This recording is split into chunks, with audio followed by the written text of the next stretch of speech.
Alhamdulillahilladzi an'amana bi ni'matil imani wal islam. Asyhadu an la ilaha illallah wahdahu la syarikalah wa asyhadu anna Muhammadan 'abduhu wa rasuluhu la nabiyya ba'da. Ikhwani wa akhwati fillah rahimani wa rahimakumullah.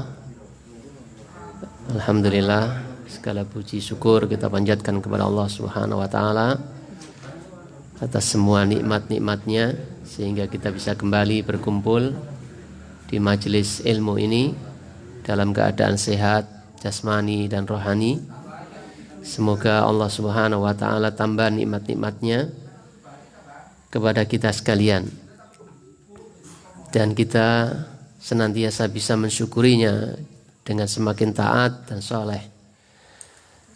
Ikhwani wa akhwati fillah rahimani wa rahimakumullah. Kemarin kita telah membaca hadis yang terakhir, itu adalah pada poin yang ketujuh, isti'dzanu alal maharim, meminta izin kepada mahram. Ya, saya ulang satu hadis ini. Jadi kepada mahram kita, tetap kita harus minta izin ketika hendak memasuki rumahnya ataupun memasuki kamarnya. Kalau kebetulan mahram kita ada dalam satu rumah dengan kita. Ya, mahram itu misalnya ibu kita, anak kita, orang tua kita, anak kita, cucu kita, kakek kita, gitu. Atau ponakan-ponakan kita, atau paman-paman kita, bibi-bibi kita, ya. Jadi Imam Malik meriwayatkan dari Sofwan bin Sulaim dari Atha bin Yasar bahwasanya Rasulullah SAW sa'alahu rajulun, dari seorang laki-laki, sa'alahu pernah bertanya kepada beliau. Faqala, dia bertanya, ya Rasulullah, ista'dinu ala ummi. Wahai Rasulullah, apakah aku perlu minta izin kepada ibuku? Maksudnya ketika mau masuki rumahnya atau masuki kamarnya. Kebetulan di dalam hadis ini adalah masuki kamarnya. Faqala Rasulullah SAW, lalu Rasulullah SAW beliau menjawab, na'am, iya. Faqala ar-rajulu, lalu laki-laki ini bertanya lagi, inni ma'aha fil bait, sesungguhnya aku bersamanya dalam satu rumah. Artinya dia tinggal satu rumah bersama ibunya. Faqala Rasulullah SAW, lalu Rasulullah SAW menjawab, ista'din alaiha, tetap sampean harus minta izin kepadanya ketika memasuki kamarnya, karena satu rumah kan masuk kamarnya, atau ketika memasuki rumahnya. Faqala rajulu, lalu laki-laki itu bertanya lagi, inni khadimuha, sesungguhnya aku ini yang merawatnya, yang membantunya. Faqala lahu Rasulullah SAW, lalu Rasulullah SAW bersabda kepada laki-laki tadi, atuhibbu antaroha uryana, apakah kamu suka jika kau melihat ibumu telanjang? Qala, laki-laki tadi menjawab, la, tidak. Saya tidak suka mengetahui atau melihat ibu saya telanjang. Qala, lalu Rasulullah SAW bersabda, fasta'din alaiha, maka mintalah izin kepadanya jika ingin memasuki rumahnya. Itu untuk menjaga kehormatan ibu kita. Ya, ini adalah syariat yang disyariatkan untuk kita. Walaupun ibu kita satu rumah, ya, ketika kita masuk ke kamarnya, ya tetap harus minta izin. Ya, ini sebagai bentuk kehormatan yang diberikan oleh agama kepada kaum muslimin, walaupun kepada anaknya. Selain itu adalah agar terjaga, ya, rasa malu kita melihat ibu kita telanjang. Demikian pula kepada adik-adik, ya, kepada adik-adiknya harus minta izin juga. Nanti hadisnya, hadis yang berikutnya. Kemudian hadis yang selanjutnya dari bab ini, dari poin yang ke-7 ini, sama hadisnya. Ada seorang yang bertanya kepada Abdullah, atas ta'dinu ala ummi, apakah aku perlu izin kepada ibuku? Faqala, lalu Abdullah menjawab, ma'ala kulli ahyaniha tuhibbu antaroha, sama. Ya. Jadi setiap yang menjadikan kita malu, maka kita harus minta izin. Demikian pula hadis berikutnya ya. Seorang laki-laki pada Hudzaifah, sahabat Nabi sallallahu alaihi wasallam, sama atas ta'zinu ala ummi, apa perlu aku minta izin kepada ibuku? Faqala, maka Hudzaifah menjawab, illam tasta'zin 'alaiha ra'aita ma takrahu. Jika kamu tidak minta izin kepadanya, kamu akan melihat apa yang tidak engkau sukai. Kemudian kita masuk pada poin yang ke-9. Isti'dzanul atfali ghairil balighin. Jadi minta izin kepada anak-anak yang belum balik. Atau anak-anak hendaknya minta izin kepada orang tuanya, anak yang belum balik itu minta izin kepada orang tuanya ketika hendak masuki kamarnya. Rawal Bukhari fil Adabil Mufrad. Imam Bukhari meriwayatkan di dalam Adabul Mufrad. Bisanadin sahihin, dengan sanad yang sahih, an Atha, dari Atha. Qala, ia berkata, sa'altu Ibnu Abbasin radhiyallahu anhuma. Aku pernah bertanya Ibnu Abbasin kepada Ibnu Abbas radhiyallahu anhuma. Fakultu, lalu aku berkata, asta'dzinu ala ukhti, apakah aku perlu izin kepada saudariku, kepada adik perempuanku atau kakak perempuanku? Faqala, lalu Ibnu Abbas menjawab, na'am, iya. Jadi apakah aku perlu ketika hendak masuk ke kamar saudariku minta izin kepadanya untuk memasuki kamarnya? Maka Ibnu Abbas menjawab, iya. Jadi syariat Islam mengajarkan agar minta izin ketika hendak memasuki kamar saudari kita. Walaupun dia dalam tanggungan kita misalnya. Tapi harus minta izin. Ya, kalau nggak ada orangnya ya jangan dimasuki gitu. Karena setiap orang punya privasi, walaupun itu saudari kita, walaupun dia anak kecil.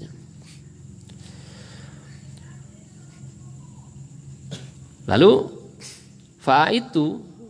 lalu aku mengulangi pertanyaan. Fakultu, aku katakan, ukhtani fi hijri. Kedua saudariku itu dalam kamarku. Hanya dalam tanggungan dia. Hidup bersama dia dalam satu rumah, dalam satu kamar. Wa ana umawwinuhuma, dan aku yang menanggung keduanya. Wa anfaqa alaihima, dan memberikan nafkah kepada keduanya.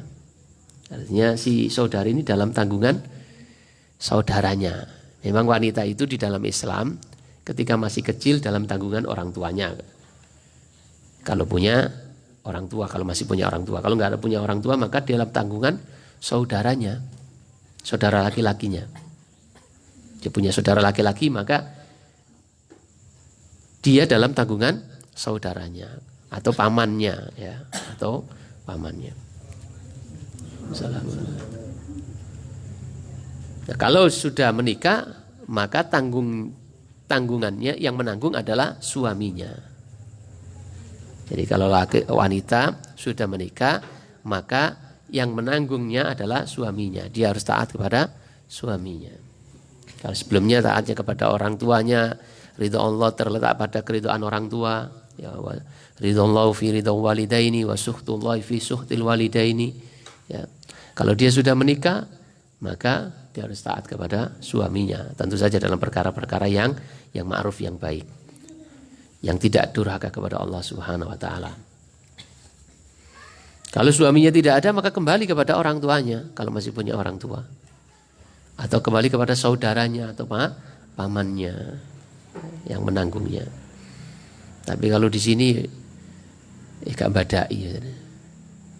Jadi kalau sudah yatim gak badai, sing badai dompet duafa, apa? Peduli duafa.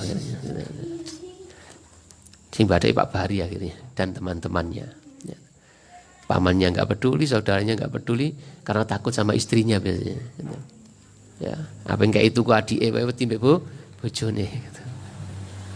Padahal begitulah Islam mengatur. Jadi kalau sudah nggak ada orang tua, Kata suami kembali kepada mahramnya, kepada saudaranya, kepada pamannya. Ya. Kita kembali kepada hadis ini. Jadi kata laki-laki ini, wa ana umawwinuhuma wa anfaqu alaihima. Saya yang merawat dia, merawat keduanya, menanggungnya. Saya yang berikan nafkah kepadanya, berikan makan dan sebagainya. Atas ta'dinu alaiha, atas ta'dinu alaihima. Masa iya saya perlu harus izin kepada keduanya kalau masuk kamarnya? Qala na'am. Tetap jawabannya iya. Begitulah syariat mengajarkan kita, tetap harus minta izin. Atuhibbu antarahuma uryanatain, kata Ibnu Abbas, apakah kamu suka kalau melihat keduanya telanjang? Nah, ini jawaban ingkari ya. Jawab pertanyaan ingkari, pertanyaan yang tidak butuh jawaban karena semua orang sudah tahu bisa menjawabnya. Ya. Jadi kalau dijawab, enggak saya enggak malu, berarti boleh, enggak begitu. Jadi apakah kamu suka melihat keduanya telanjang? Enggak perlu dijawab. Karena semuanya sudah paham, yang menunjukkan bahwasanya tidak boleh. Ya tidak boleh. Kecuali dalam kondisi-kondisi tertentu ya. Terpaksa kita harus menjebol kamarnya atau masuk dengan kamarnya secara tanpa izin gitu. Ini cok-tok saudariku, ya dipanggil namanya, gak semaur-semaur, jangan-jangan pingsan ya, paksa harus ke jebol kamarnya, terpaksa harus dibuka pintunya tanpa harus menunggu izinnya. Ya, jangan-jangan saudaranya dalam kondisi yang gawat, darurat di dalam. Gitu. Tapi secara asal maka harus minta izin, begitulah adabnya. Ya, jadi sekalipun dia orang yang dalam tanggungan kita, sekalipun dia adalah anak-anak yang belum balik, gitu. Kalau dia sudah punya rasa malu, maka kita harus izin kepadanya. Karena kita tidak ingin melihat saudari kita itu dalam keadaan telanjang. Kita enggak suka, dia juga tidak suka, kita juga tidak suka. Tsumma qara'a, kemudian Ibnu Abbas membacakan ayat Al-Qur'an, ya ayyuhalladzina amanu liyasta'dzinukumul ladzina malakat aymanukum walladzina lam yablughul khuluma minkum salasa marrat. Wahai orang-orang yang beriman, ya ayyuhalladzina amanu liyasta'dzinukum, agar supaya minta izin kepada kalian, alladzina orang-orang malakat aimanukum, orang-orang yang malakat aimanukum, yaitu budak-budak kalian, baik budak laki-laki ataupun budak perempuan. Walladzina lam yablughul khuluma, walladzina, dan orang-orang yang lam yablughu, belum sampai kepada mereka al khuluma, balik. Ya, belum sampai balik.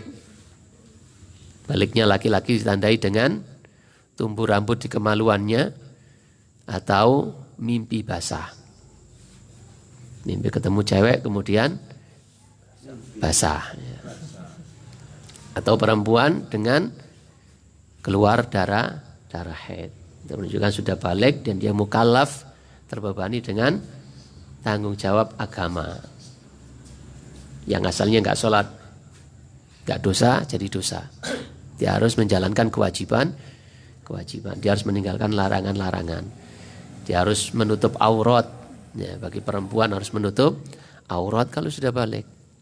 Yang sebelumnya enggak apa-apa. Ya, terbuka auratnya.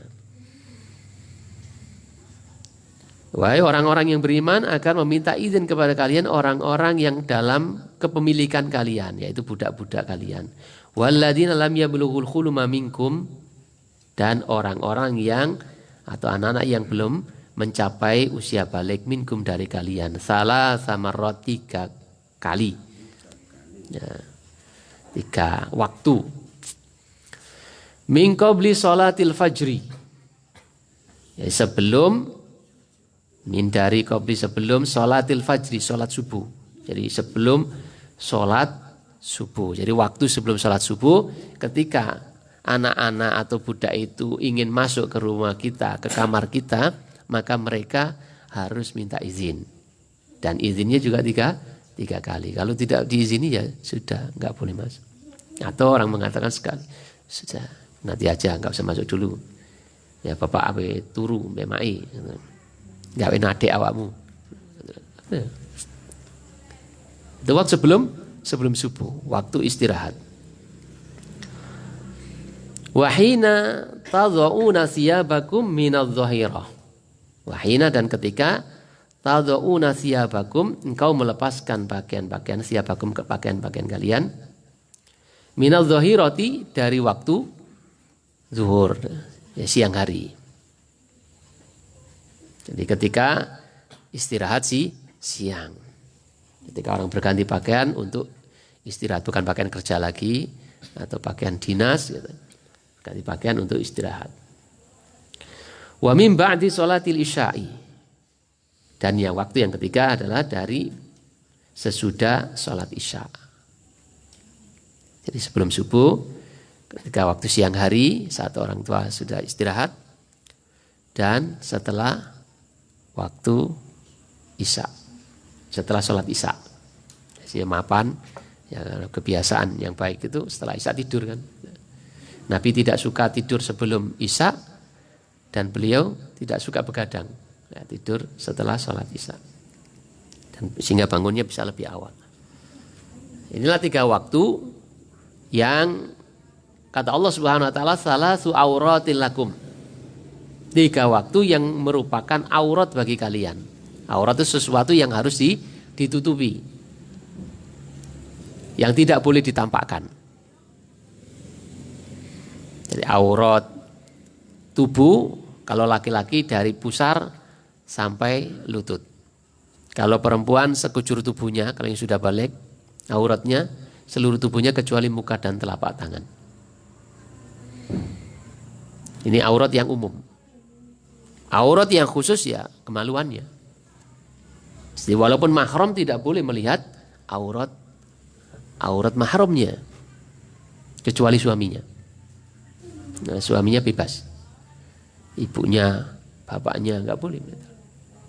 Aurat yang utama gitu, yang harus ditutupi. Salasu auratil lakum, itulah 3 waktu yang merupakan aurat, ya, bagi kalian. Laisa alaikum, lanjutannya, laisa alaikum wala alaihim junahun. Laisa alaikum, tidak ada atas kalian dosa, tidak ada atas kalian wala alaihim, dan tidak ada pula atas mereka junahun, dosa. Ba'dahunna, sesudah waktu-waktu tadi. Jadi kalau masuk selain dari waktu yang 3 disebutkan tadi itu, maka anak-anak boleh tanpa izin. Ya, budak-budak boleh tanpa izin. Maksudnya budak ini bukan pembantu loh ya, bukan pembantu. Karena ada yang memahami pembantu tidak anggap budak. Ini pembantu itu bukan budak, orang merdeka. Jangan dianggap budak. Makanya terus pembantu ini dipangan dewe. Kalau budaknya nggak apa-apa. Kalau pembantunya nggak boleh, itu bukan mahramnya. Tetap harus menjaga auratnya, harus menutup auratnya. Tetap mereka harus minta izin kapanpun waktunya ketika mau masuki kamar majikannya. Tapi kalau yang budak dan anak-anak ini, maka selain dari 3 waktu tadi, maka boleh. Ya, mereka tidak izin. Tawafuna alaikum, ya Allah berikan alasan. Tawafuna alaikum, mereka tawaf itu berkeliling. Artinya mereka membantu kepada kalian. Ba'dukum ala ba'din, sebagian kalian kepada sebagiannya. Jadi kita membutuhkan pembantu budak itu membutuhkan anak-anak kita, mereka juga butuh dengan orang tuanya. Jadi sangat dekat. Dan Islam itu bukan agama yang repot. Maka kalau setiap kali mau apa-apa harus izin, repot gitu. Tapi Islam juga tidak bebas sebebas-bebasnya, ada aturannya. Maka diberikan aturan 3 waktu itu. Ya. Jadi inilah keindahan dalam agama Islam. Tetap semuanya ada aturannya. Semua ada syariatnya. Yang jika kita lakukan maka itu adalah kebaikan untuk kita. Bentuk ketaatan kita kepada Allah Subhanahu wa taala dan berat kita mendapatkan pahalanya. Dan kita bersyukur kepada Allah Subhanahu wa taala, belajar sehingga kita tahu perkara-perkara yang baik dalam agama ini, perkara-perkara yang bisa memberikan kebaikan kepada kita, kepada keluarga kita, dunia dan akhirat. Jadi mereka itu senantiasa membantu kepada kalian, sebagian kamu kepada sebagiannya. Maka tidak mengapa jika tidak meminta izin selain dari 3 waktu tadi. Kadzalika yubayyinullahu lakumul ayati. Kadzalika demikian itu, seperti itulah, seperti dzalika itu, seperti itulah yubayyinu menerangkan Allah menerangkan lakum kepada kalian ayati, ayat-ayatnya. Wallahu alimun hakim, dan Allah itu alimun, zat yang maha mengetahui, halimun, zat yang maha teliti, lebih dari mengetahui. Jadi maha mengetahui dan maha teliti, maha detail. Surat An-Nur ayat 58. Jadi kita nggak usah membantah kalau sudah demikian ini, karena kita tidak lebih tahu dari Allah Subhanahu Wa Taala mana yang terbaik untuk kita. Walaupun kita sendiri, keluarga kita dan sebagainya, Allah tetap yang lebih tahu daripada kita mana yang terbaik. Mosok ngene gak oleh, ngenyang kadang-kadang kita ini. Mosok ngene gak oleh, kan ya macam-macam lah. Ya. Kan ngene ya apik. Ya, gitu. Ngene ya apik kanggo dhek kanggo sto. Sing paling apik itu mengikuti Allah. Allah yang lebih tahu. Tunggali ngono, Pak. Gitu. Nek dongane durung dikabulno, Allah sing luwih ngerti. Apa sing terbaik kanggo jenengan gitu lah. Gitu. Syarat terkabulnya doa sudah dilakukan. Ya, penghalang-penghalang doa sudah dihindari. Kok cek durung dikabulno? Apa sing luwih ngerti. Umpamane dikabulno nambah bablas sampean gitu. Meliti ini gak gelani nambahan. Wes to nak terus no tak dongakno jebol ke situan gitu. Terus ngono ae terus akhire. Nggih, kesel mbek wong saiki tak dongakno dongaku iki makbulun gitu. Oh sing luwih ngerti. Qala, dia berkata, fala yu'maru haula'i bil izni illa fi hadhil awrati salas. Maka tidak diperintah, falam yu'mar, maka tidak diperintah haula'i mereka itu bil izni dengan meminta izin illa kecuali fi hadhil awrati salas. Kecuali dalam 3 aurat ini. Qala, Allah Subhanahu wa taala berfirman, idza balagal atfalu minkumul huluma. Wa idza, dan apabila balagat telah sampai al atfalu anak-anak minkum dari kalian al huluma balik. Dan apabila anak-anak kalian itu telah sampai balik, falyasta'dzinu, maka hendaknya mereka juga meminta izin, kama sta'dzanal ladzina min qablihim, sebagaimana telah meminta izin orang-orang sebelum masa mereka. Jadi sebelum kecil ya diminta izinnya, ya minta izin, ketika dewasa pun ya harus tetap minta izin, semua ada izin. Qala Ibnu Abbas berkata, fal idnu wajibun, maka meminta izin itu wajib. Alan nasi kullihim, atas semua manusia, baik alan nasi, atas semua kullihim, semua mereka, semua manusia. Jadi maka meminta izin itu wajib bagi manusia semuanya,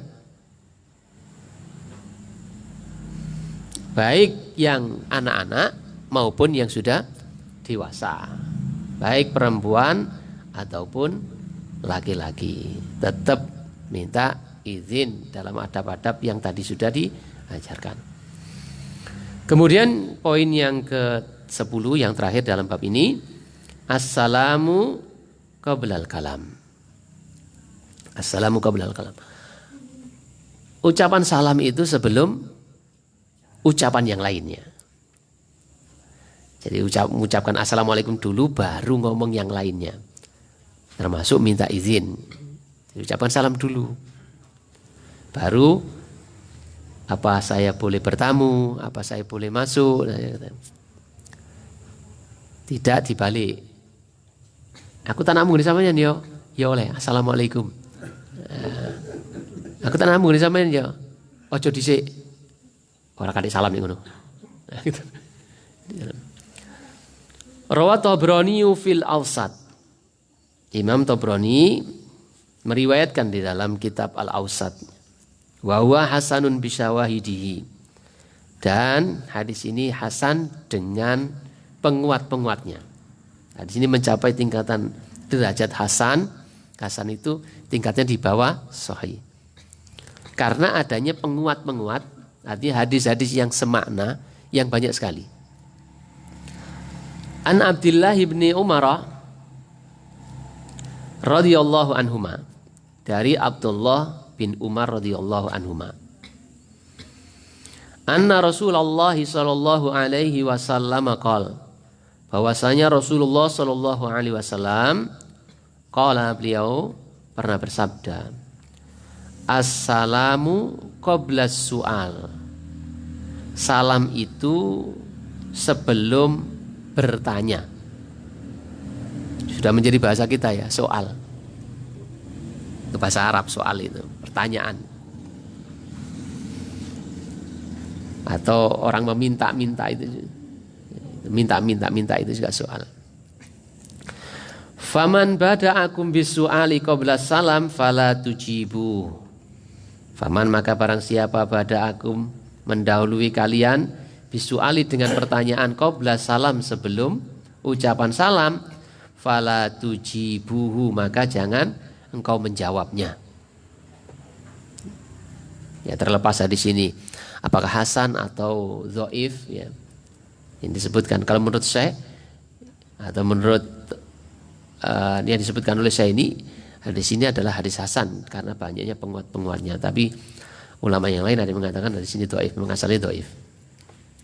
Yang mana disebutkan Rasulullah SAW bersabda, memberikan arahan bahwasanya salam itu lebih didahulukan sebelum ngomong yang lain gitu. Jadi ketemu salam dulu. Ya, ketika mau tamu salam dulu. Ya, jangan Pak Nabila di sini. Pak Nabila, assalamualaikum. Pak Nabila ya. Cawanto. Yuk, assalamualaikum. Salam dulu baru cawanto. Gitu, cawanto. Ya, assalamualaikum, cawanto. Jadi ucapan salam itu sebelum bertanya-tanya. Maka barang siapa yang bertanya dulu sebelum salam, kata hadis ini, fala tujibu, maka jangan engkau jawab dia. Bisa jadi jangan jawab pertanyaannya, jangan jawab juga salamnya. Ya, jangan jawab pertanyaannya, jangan jawab salamnya. Nah, kok nek diarani dublek piye? Repot. Kayak salam menengahi, takoni menengahi. Dublek piye? Ikhwani wa akhwati fillah rahimani wa rahimakumullah, inilah adab-adab terkait dengan minta izin yang diajarkan oleh agama kita yang mulia. Tapi kalau dalam majelis seperti ini ya tidak perlu izin, cukup assalamualaikum karena semua sudah diizini sama tuan rumahnya. Atau di toko. Anda ke toko nggak perlu izin. Karena yang punya toko sangat berharap Anda datang dan membelinya. Cukup dengan mengucapkan salam karena bertemu. Izin masuk ya nggak perlu. Karena apa? Dari sejak awal dibuka tokonya, si pemilik toko sudah berharap dan mempersilahkan semua orang datang. Makanya diiklankan dan sebagainya. Ya, saya punya barang ini silakan yang dekat merapat, yang jauh mendekat misalnya. Sudah selesai, kita lanjutkan. Ada majlis, ada bermajlis seperti kita ini ya, namanya bermajlis. Yang pertama adalah ilqaus salam qablal julus. Mengucapkan salam sebelum duduk. Jadi memberikan salam dulu sebelum duduk. Rawat Tirmidzi wa hasanahu, Imam Tirmidzi telah meriwayatkan wa hasanahu, dan beliau menilai hadis ini sebagai hadis yang hasan. Hasannya Imam Tirmidzi itu sahih. An Abi Hurairah radhiyallahu an, dari Abu Hurairah radhiyallahu an, anna Rasulullah sallallahu alaihi wasallam qala, anna bahwasanya Rasulullah sallallahu alaihi wasallam qala, beliau bersabda, idzan taha ahadukum ila majlisin, idza apabila intaha sampai ahadukum salah satu dari kalian, ila majlisin, ke suatu majlis, fal yusallim, maka hendaknya dia mengucapkan salam. Salam yang sudah kita ketahui, yaitu assalamualaikum atau assalamualaikum warahmatullah atau assalamualaikum warahmatullahi wabarakatuh.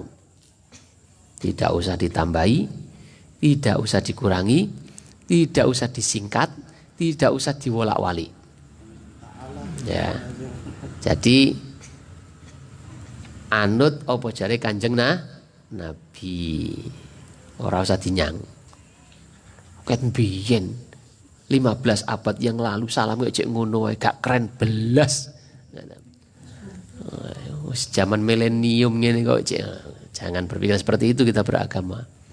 Agama ini berlaku sejak diturunkannya sampai dunia ini kukut.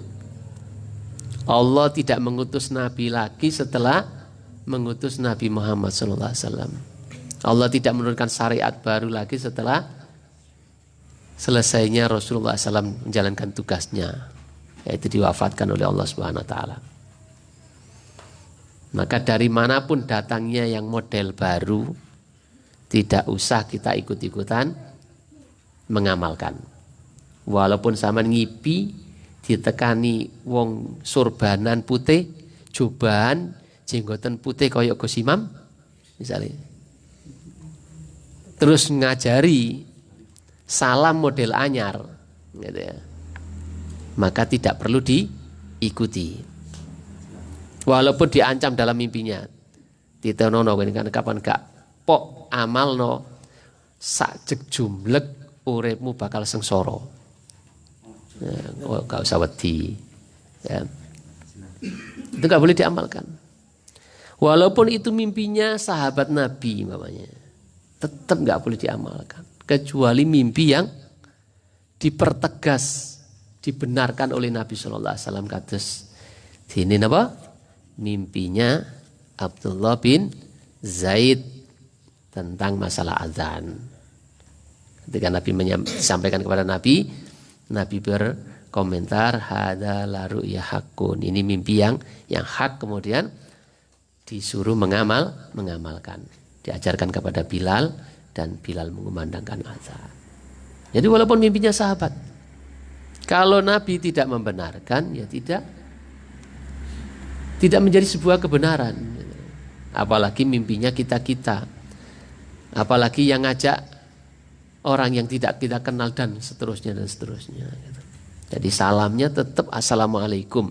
Sampai mati, sampai tua, sampai kiamat assalamualaikum atau assalamualaikum warahmatullah atau assalamualaikum warahmatullahi wabarakatuh.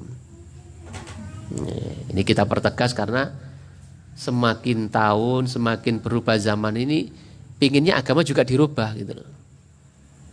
Ya, pinginnya agama juga dirubah. Maka kita nggak usah ikut-ikutan. Kita harus kokoh, ya tak tertandingi seperti sponsori semen. Kita lanjutkan. Idzan taha ahadukum ila majlisin, apabila salah satu dari kalian sampai kepada suatu majlis, fal yusallim, maka hendaknya dia mengucapkan salam. Fa in badalahu ayyajlisa, fa'in maka jika badalahu dia pingin ayyajlisa untuk duduk, fal yajlis, maka hendaknya dia duduk. Summa idza qama, kemudian idza apabila qama dia berdiri hendak pulang, selesai bermajlis atau belum selesai ingin pulang, fal yusallim, maka dia juga harus mengucapkan salam. Falaisatil ula bi ahaqqa minal akhirah. Falaisatil ula, maka tidaklah al-ula yang pertama bi'ahaqqa lebih benar minal akhirah daripada yang terakhir. Artinya podo-podo bagus sih. Tidaklah yang pertama lebih bagus, yang terakhir enggak bagus, enggak, sama-sama bagusnya. Artinya sama-sama dianjurkan untuk mengucapkan salam ketika kita datang ke majelis atau meninggalkan majelis. Jadi jelas, adab pertama adalah mengucapkan salam. Sunnah hukumnya, adab itu rata-rata hukumnya sunnah. Tapi jika kita amalkan maka akan baik karena diperintahkan. Ya. Menjawabnya wajib hukumnya, tapi wajib kifayah. Artinya kalau ada 1-2 yang menjawabnya maka yang lainnya terlepas dari kewajiban. Waduh karo salat jenazah hukumnya fardu kifayah. Adab yang kedua, al julusu haitsu yantahi bikal majlis.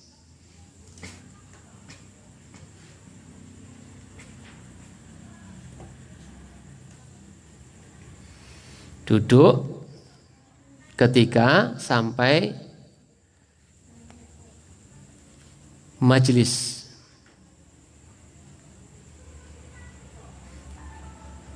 Jadi duduk ketika telah sampai ke majelis. Jadi orang nganjir wae. Seperti kebanyakan orang nunggu sholat Idul Fitri atau Idul Adha. Wes sampai di lapangan nganjir wae kan dodok golek sop. Ya ngadeg kan. Atau datang di sini nganjir wae. Datang ke masjid mau sholat jamaah nganjir wae. Ya, ada waktu sholat atau sunnah kalau kalian duduk. Ya, karena sampai di majelis begitu adabnya mesti. Rawat Tirmidzi wa qala hasanun sahih. Sahihun gharibun. Imam Tirmidzi meriwayatkan dia mengatakan hadis ini hasan sahih gharib. An Jabir bin Samurah radhiyallahu an. Dari sahabat Nabi yang bernama Jabir bin Samurah radhiyallahu an, qala ia berkata, "Kunna kami para sahabat Idza ataina Nabiya sallallahu alaihi wasallam, idza babila ataina kami datang an-Nabiya kepada Nabi sallallahu alaihi wasallam, jalasa ahaduna.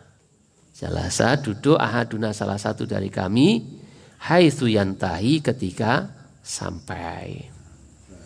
Jadi Jabir bin Samurah menceritakan kepada kita adab dari generasi terbaik dari umat ini, didikan langsung Rasulullah SAW, pilihan Allah Subhanahu Wa Taala, lahir di zaman Rasulullah dan menjadi Muslim, membela dan mendukung beriman kepada Rasulullah SAW. Mereka itu kalau datang ke suatu majelis, misalnya datang kepada Rasulullah SAW, mereka duduk, datang terus duduk. Maksudnya ya salam dhisik, seperti ada pertama tadi salam, kemudian duduk. Seperti ceritanya juga ada seseorang yang Rasulullah SAW ada di masjid, dia datang ke masjid sholat sunnah. Setelah sholat sunnah, dia datang kepada Rasulullah, ucapkan salam dan duduk. Kata Rasulullah, bali audisi. Ya, irji fasolli fa innaka lam tusolli. Kamu kembali dan sholatlah lagi. Karena tadi itu belum sholat. Lalu dia sholat lagi. Dengan sholat yang sama kualitasnya dengan sholat pertama. Balik lagi kepada Nabi SAW, mendatangi Nabi. Mau duduk, kata Nabi, sholat lagi lah kamu. Balik sholat temennya. Tadi itu belum sholat gitu. Demikian pula setelah sholat kedua, disuruh balik, angkat tangan ya. Maksudnya angkat tangan itu menyerah, ya Rasulullah. Hanya seperti itu sholat yang terbaik yang bisa saya lakukan. Tolong ajari saya sholat yang benar itu bagaimana gitu. Nah, akhirnya diajari Rasulullah SAW sholat ya supaya tumak nina itu. Kalaupun berdiri ya betul-betul tumak nina dalam berdiri, ketika duduk juga begitu, ketika sujud juga begitu. Tumak nina dalam setiap gerakan sholatnya. Ya, bila berdiri hatta tatma'inna qa'iman. Jika kamu berdiri maka betul-betul tumak nina di dalam berdiri. Ya tenang, jelas berdiri. Orang kok antara rukuk sujudnya saking cepetnya sampai nggak jelas rukuk dan sujudnya. Itu sholat yang diajarkan Nabi. Kalau ada sholat yang kemudian cepet, ya mbok melu sapa? Ya melu sapa gitu. Nah itu nggak usah diikuti gitu. Ya. Yang demikian itu nggak usah diikuti karena kita mengikuti Nabi. Kita berharap syafaatnya Nabi, kita berharap dapat minum di telaganya Nabi. Kecuali sampean pingin oleh syafaati wong iku gitu, yang tidak punya syafaat sesungguhnya. Jadi demikian itu sahabat, ya diceritakan oleh Jabir bin Samurah di dalam bermajlis. Yang semoga Allah Subhanahu wa taala bisa memberikan kemampuan kepada kita sekalian mengikuti para sahabat generasi salafus saleh pendahulu umat Islam yang saleh. Yang ketiga, ala yuqimar rajula min majlisihi wa yajlisu fi. Ayyuqimar rajulan min majlisihi wa yajlisu fihi. Allah yukima agar tidak memberdirikan rajulan seseorang min majlisihi dari majlisnya, dari tempat duduknya, wa yajlisu fihi dan dia duduk pada tempat orang tadi. Ya. Jadi tidak boleh mengusir seseorang yang sedang duduk untuk kita duduki tempat duduknya. Ya, bisa dengan kata-kata, bisa dengan sikap, ya, bisa dengan sikap kasih kode. Misalnya gitu. Atau dengan lafaz yang jelas, sama ngateko panggonanku wis tak kapling. Gitu. Enggak boleh, itu bukan adab Islam. Walaupun yang duduk itu bukan siapa-siapa. Artinya bukan orang yang terhormat di dalam masyarakat. Gitu ya. Orang yang gak teranggap. Gitu.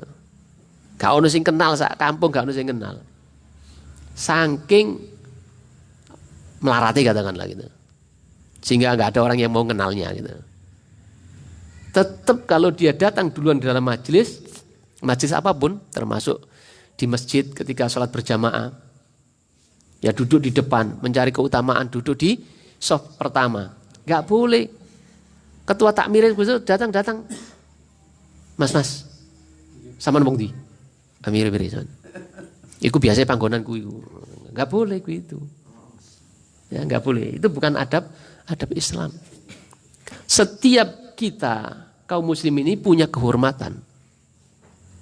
Setiap kita ini diberikan kehormatan oleh Allah Subhanahu wa taala sebagai seorang muslim yang tidak boleh direndahkan. Ya, selain tidak boleh ditumpahkan darahnya, tidak boleh diambil hartanya, tidak boleh direndahkan, dirusak kehormatannya. Maka jangan mentang-mentang sebagai ini, kemudian main menang-menangan, asu gede menang kerai. Kemudian adigung adiguno. Pelajarannya Pak Munib itu. Ya Pak Diali. Jangan mentang-mentang jadi ini kemudian adigung adiguno. Islam sama semua. Yang membedakan adalah takwanya. Inna akramakum indallahi atqakum. Sesungguhnya yang paling mulia di antara kalian di sisi Allah Subhanahu wa taala adalah orang yang paling takwa di antara kalian. Maka siapapun yang datang ke satu majelis, dia lebih dulu datang ke sana, maka kita tidak boleh memerintahkan dia atau mengusir dia dari tempat duduknya. Kemudian kita duduk di tempatnya. 2 kali kesalahannya, mengusir dia, kemudian mengambil tempatnya. Makanya penjajahan harus dihilangkan dari muka bumi. Jangan-jangan mentang-mentang wis mas saya akeh kemudian terus ono wong ngaji saiki dibubarno aja dosa ngono. Gitu. Qala ta'ala. Durung ya. Poin yang ketiga, fa fi sahihaini an Ibnu Umar radhiyallahu anhuma. Disebutkan di dalam Sahih Bukhari dan Muslim an Ibnu Umar radhiyallahu anhuma. dari Ibnu Umar radhiyallahu anhuma. Qala, ia berkata, nahan Nabi sallallahu alaihi wasallam. Naha telah melarang. Nabi sallallahu alaihi wasallam. Nabi sallallahu alaihi wasallam. Larangan Nabi, larangan Allah, larangan Nabi, konsekuensinya adalah haram hukumnya. Al aslu fin nahyi litahrim. Hukum asal larangan itu adalah haram. Kecuali ada dalil yang memalingkan dari hukum asal ini. Kalau kita bisa mendatangkan dalil yang membolehkan, gitu, maka tidak haram. Tapi selama tidak ada dalil yang memalingkan dari hukum asal ini, maka hukumnya haram.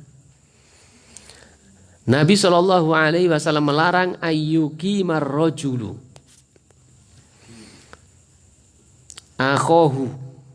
Ayyukima ar-rojulu, rojul seorang yukima memberdirikan akhohu saudaranya min mak'adihi, dari tempat duduknya. Wa yajlisu fihi, dan menduduki tempatnya, dan duduk pada tempatnya tadi. Terus ndodok kabeh. Kok sono sing ngusir? Dosa yo. Itu dosa tak ilingno sampean. Mumpung durung diadab ya Allah. Ya. Jadi ini jelas sekali larangan Nabi Shallallahu Alaihi Wasallam. Bahwasanya beliau Shallallahu Alaihi Wasallam melarang seseorang, ya kita sekalian ini, mengusir saudaranya dari tempat duduknya, lalu menduduki tempatnya. Loh, mengusir dari tempat duduknya di majelis saja nggak boleh, apalagi ngusir teko omai. Gitu. Apa mana ngusir teko omai? Omai dhewe gitu. Diki ngaji kok diusir. Omai dhewe gitu. Apa? Orang ngrugekne sapa-sapa. Ya. Yang keempat. Poin yang keempat. Wis ya, apa ri?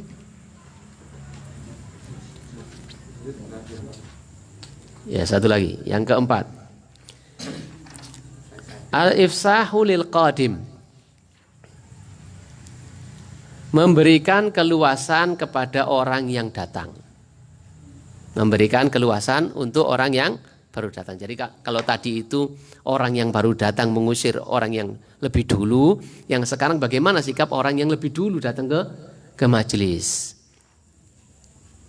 Orang yang datang lebih dulu ke majelis, hendaknya dia memberikan keluasan ke lapangan kepada saudaranya agar bisa duduk. Memberikan kemudahan. Nah, itu prinsip Islam. Yassiru wala tu'assiru. Mudahkanlah seorang itu, jangan kau persulit. Apalagi dalam kebaikan, yang jelas-jelas dalam kebaikan. Oh, coba persulit, dosa. Berikan kemudahan. Yassiru wala tu'assiru. Mudahkanlah, jangan dipersulit. Kalau zaman persulit, nanti dipersulit sama Allah Subhanahu wa taala. Karena balasan itu sesuai dengan perbuatan. Al jaza min jinsil amal. Balasan itu sesuai dengan jenisnya perbuatan itu. Kalau sampean sering ngusir uang, besok sampean ya diusir karo Allah Subhanahu wa taala. Atau mungkin nang donya wis dicipno hukumane. Diicipno apa-apa wong. Ya. Jadi orang yang lebih datang lebih dulu hendaknya memberikan keluasan kepada orang yang baru datang. Sebagaimana yang Allah Subhanahu wa taala firmankan, ya ayyuhalladzina amanu, wahai orang-orang yang beriman. Idza qila lakum, apabila dikatakan lakum kepada kalian, tafassahu, berilah keluasan olehmu sekalian, fil majlisi, dalam majlis, fafsahu, maka hendaknya kalian berikan keluasan. Yafsahillahu lakum, niscaya Allah Subhanahu wa taala yafsahi, memberikan keluasan, meluaskan lakum untuk kalian. Meluaskan apa? Ya meluaskan dengan kebaikan-kebaikan yang banyak ini, yang hanya Allah yang tahu. Apa Allah dimudahkan gitu. Selalu mendapatkan kelapangan, keluasan. Maka bagi seorang muslim sesungguhnya jika mendapatkan kesulitan dalam hidupnya, maka hendaknya dia introspeksi pada dirinya. Adakah dosa dan kesalahan yang dia lakukan? Bisa jadi kesulitan-kesulitan itu adalah teguran dari Allah Subhanahu wa taala. Karena tidaklah Allah Subhanahu wa taala mendolimi seseorang, tetapi orang itu sendiri yang suka mendolimi dirinya sendiri. Allah tidak pernah mendolimi manusia. Manusia itu sendiri yang suka berbuat dolim pada dirinya sendiri. Makanya ketika Nabi Yunus dimakan, masuk ke perut ikan, dimakan oleh ikan besar, yang beliau katakan adalah la ilaha illa anta subhanaka inni kuntu minadz dzalimin. Tidak ada sesembahan yang hak disembah kecuali Engkau ya Allah. Sesungguhnya aku ini termasuk orang-orang yang zalim, menyadari akan kesalahannya. Nabi Yunus tidak meminta, ya Allah keluarkanlah aku dari perut ikan ini ya Allah, please ya Allah. Tidak. Tapi cukup Nabi Yunus menyadari kesalahannya, mengadu kepada Allah, menjalin hubungan yang harmonis kepada Allah Subhanahu wa taala. Maka Allah berikan apa yang menjadi kebutuhannya. Barangkali kesulitan-kesulitan yang kita hadapi karena hubungan kita yang tidak harmonis dengan Allah. Maka perlu dijalin kembali. Yang memberikan kemudahan, ya, senang, susah dan sebagainya, sempit, semuanya Allah Subhanahu wa taala. Yang bisa mengangkat kesulitan-kesulitan Allah Subhanahu wa taala. Maka mohonlah kepada Allah Subhanahu wa taala. Kalau sekarang ini kita ngaji kok sulit-sulit ya, mohonlah kepada Allah. Barangkali ada yang salah dengan kita, perlu intervensi dan sebagainya. Sudah, kita kembali. Jadi apabila wahai orang-orang yang beriman, apabila dikatakan kepada kalian berikanlah keluasan dalam majelis, maka luaskanlah, niscaya Allah Subhanahu wa taala akan berikan keluasan kepada kalian. Wa idza qilan suzu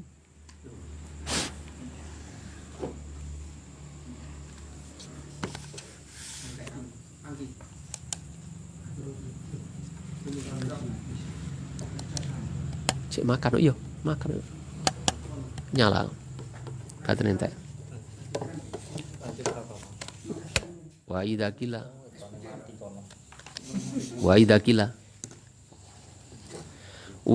qilan suzu fan suzu, dan apabila dikatakan kepada kalian berikanlah kelapangan, maka lapangkanlah, yarfa'illahu alladhina amanu minkum walladhina utul ilma darajat.